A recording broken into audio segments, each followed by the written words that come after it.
তুমি হয়তো চিন্তা আমার নাম হচ্ছে হোসেন, আমার দাদার নাম হচ্ছে হাসেন।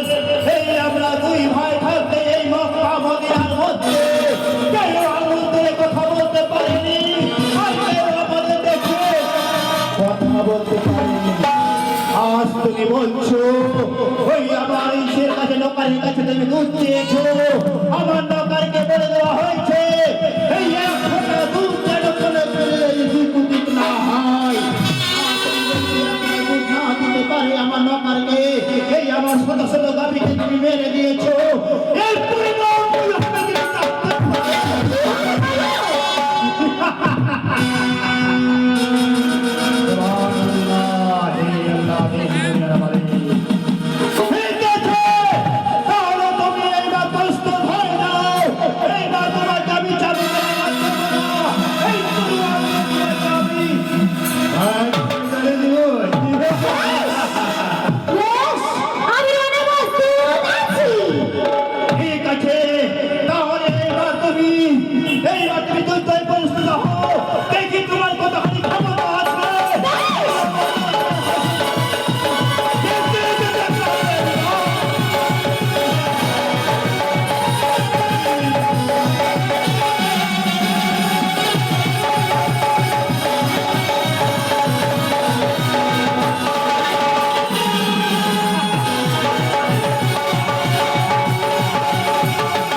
yang makanan